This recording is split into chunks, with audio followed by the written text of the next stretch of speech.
Salut à tous et bienvenue pour un nouvel épisode de la campagne des Seigneurs des Runes, chapitre 2, troisième partie et plus. Cette troisième partie amène donc les PJ à enquêter sur d'autres meurtres, ceux de la famille d'un avare fermier, Reid Amblé. Les 5 membres de cette famille sont morts, les fermiers de la région témoignent d'épouvantails vivants qui sortent des champs dans la nuit. Les fermiers ont tenté une excursion chez les Hembley. Seul un fermier a survécu. C'est ce fermier qui arrive à Point de Sable, essoufflé, et qui leur raconte l'horreur qui déroule dans les fermes près du manoir. Apeuré et perturbé, il dira « Ils ont même mangé les chiens !» Les PJ enquêteront dans les fermes des paysans et se rendront là où tous les paysans semblent désigner l'origine du mal, la ferme des Humbley. Ils affronteront dans les champs des ghouls épouvantails. Arrivés dans la grange, ils trouveront une dangereuse meute de ghouls. À chaque attaque de ces morts vivants, les héros doivent résister à la fièvre des ghouls. Les PJ fouilleront la ferme. Ils la trouveront dans un état effrayant. Le cadavre mutilé de Humbley se trouve encore dans la cuisine de la ferme. Sa dépouille grouille de mouches, mais la rune de Siedron est encore bien visible sur sa poitrine, ainsi qu'un morceau de parchemin épinglé à sa tunique. Le parchemin porte le nom de Rick Hunter, notre héros. Il est indiqué « Je vous crains, je vous hais, alors vous devez me craindre et me haïr aussi. Vous me démasquerez, peut-être aussi dois-je vous démasquer d'abord. » Ils affronteront alors des blêmes, des espèces de ghouls un petit peu plus costauds. Lors de cet affrontement, ils trouveront une clé de fer accrochée au cou du corps du blême par un lien de cuir. La clé porte un symbole héraldique, une étrange fleur entourée d'épines. Il s'agit du blason de la famille Gorenard, et le domaine de cette famille se situe sur la côte environ 5 km à l'ouest des fermes Hembley. Il s'agit du manoir des Gorenard, bien sûr. Les héros ont désormais un indice grâce à la clé au blason Gorenard. À leur retour à Point de Sable, il y a eu d'autres victimes de l'écorcheur et d'autres indices, des traces de griffes, des empreintes ensanglantées, de mains griffues, un dernier message à l'intention de Rick noté encore. Est-ce possible? Est-ce que le renard est plus rusé que le chasseur? Étrange, vous sembliez si confiant contre les sangliers du bois Otique. Tout ça motive les joueurs à aller au manoir des Gorenards.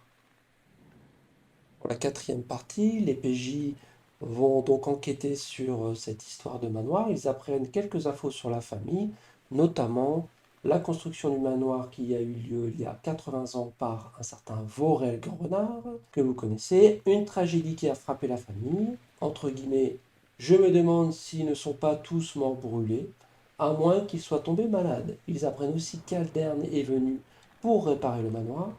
Suite à cette enquête, ils prennent le chemin vers le manoir et arrivent près d'une falaise. L'endroit est sombre et en décomposition. Il y a du moisi, les murs sont craquelés, tout est humide, les planchers sont affaissés et toute la maison semble gémir. Il faut savoir que lors de cette excursion, les PJ vont être fortement embêtés par un nombre de pièges entre guillemets, puisque le manoir est hanté par un esprit très puissant. Des apparitions vont maudire les PJ pendant leur recherche. Ils y verront les apparitions de 6 esprits différents, en plus d'autres esprits mineurs. Donc, en fonction des rencontres, ils trouveront l'esprit de Vorel, qui adorera hanter l'esprit de l'ensorceleur, le gnome Hilarion. Ils affronteront l'esprit d'Aldern qui entrera Rick, celui de Yesha qui entrera le prêtre Kaleg. Ils affronteront des nuées de charognes également. Je vous laisse ici un échantillon de différentes créatures qu'ils croiseront sur leur chemin pendant la découverte dans le manoir. Des nuées de rats, des nuées d'espèces d'oiseaux fantomatiques, des chauves-souris sanguinaires, des ghouls, mais aussi énormément de pièges. À chaque pièce quasiment, les PJ déclencheront des pièges sous forme d'apparition, dont une manticore animée. Ils constateront également une moisissure coriace, trouveront un objet en tête de singe qui est une alarme portative, découvriront dans la salle à manger des vitraux représentant une commémoration inquiétante, des créatures emprisonnées dans une boîte à 7 faces, une boîte que l'ensorceleur reconnaît comme étant liée à la nécromancie. Les PJ découvriront d'autres vitraux. L'ensemble de ces vitraux représente en fait la quête de Vorel pour devenir Lich. Par la suite, les joueurs découvriront d'autres apparitions, celles de Cassandra, de Yesha, de Cyrali, plein d'autres apparitions secondaires aussi à foison. Toutes ces apparitions mettront à l'épreuve la volonté et la santé mentale des PJ. Au total, ils feront face à l'équivalent de 14 pièges, la majorité sous forme d'esprit, et feront connaissance indirectement avec tous les grands renards qui sont morts dans le manoir et dont je vous ai fait la présentation dans une précédente vidéo.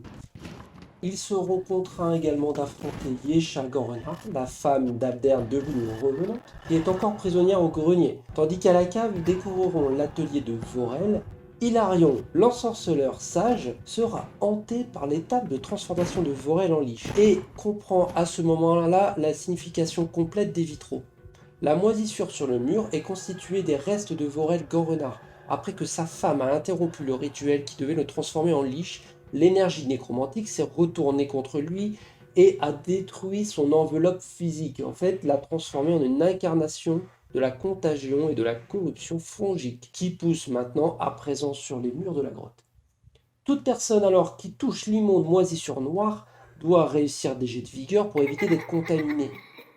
Il y a une boîte brisée qui est au sol, et c'est tout ce qui reste du phylactère de Vorel.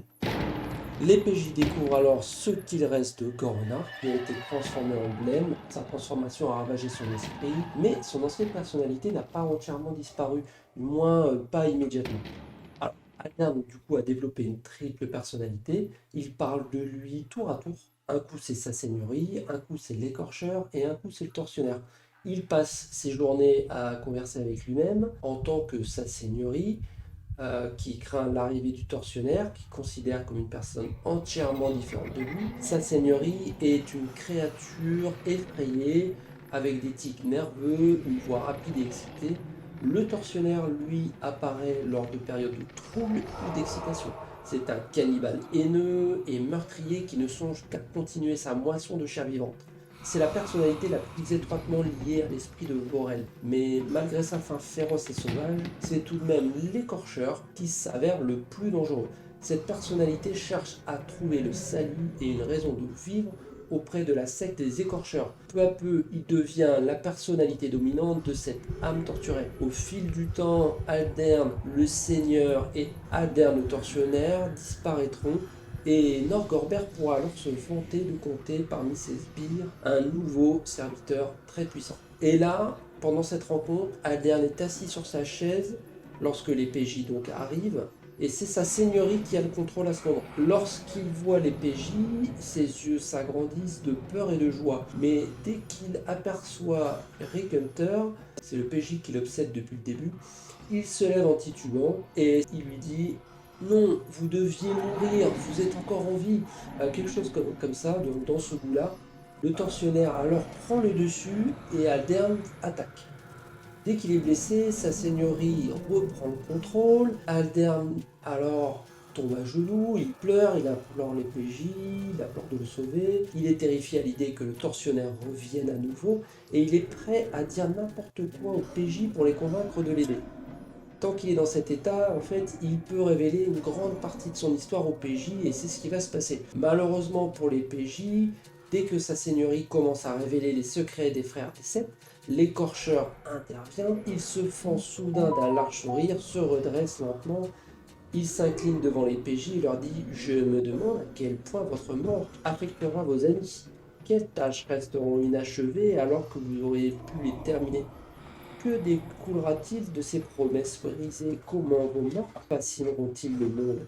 Et là, il passe à l'attaque en redoublant de fureur, il gagne des bonus de malfaisance, attaquant encore plus sauvagement et se bat jusqu'à la destruction. Le combat est assez violent, mais à son désavantage, l'écorcheur reste seul, il manie un rasoir de guerre, et c'est surtout son attaque de maladie, de fièvre des ghouls et de paralysie qui donne un peu de fil à retordre à la rencontre. Donc suite à ça, Aldern meurt. Petite anecdote, à la suite de cette rencontre, en fait, Hilarion est pris d'une irrépressible envie de manger la moisissure au mur. Alors, le spectacle du gnome funeste s'empiffrant de la moisissure de Vorel est très drôle, et il est à ce moment-là, voilà, pris d'une hantise, et il ingère une partie du champignon. Enfin, les PJ trouvent une lettre de Xanesha qui est destinée à Aldern, dans laquelle elle lui demande de ramener des échantillons, le rat et les champignons. Alors, il est indiqué en gros Lord de Xanesha, apprenez la rune de Siedro par cœur. Ceux que j'ai choisis doivent être marqués avant de mourir, sinon ils ne seront d'aucune utilité à mon maître, et l'avarice de leur âme sera perdue. Fin du message. C'est quand même un message qui est très important pour la suite et qui donne déjà pas mal d'informations sur la suite des événements et qui semble mener des ficelles, en tout cas en partie. Les PJ parviendront à sanctifier le manoir et à exorciser alors l'esprit de Vorel. Voilà, c'est la fin de cet épisode, avec la mort d'Aldern l'écorcheur. Pour la suite, on suivra les PJ jusqu'à Manimar. Ils enquêteront sur les frères des Sept et leur maîtresse Xanesha. À bientôt!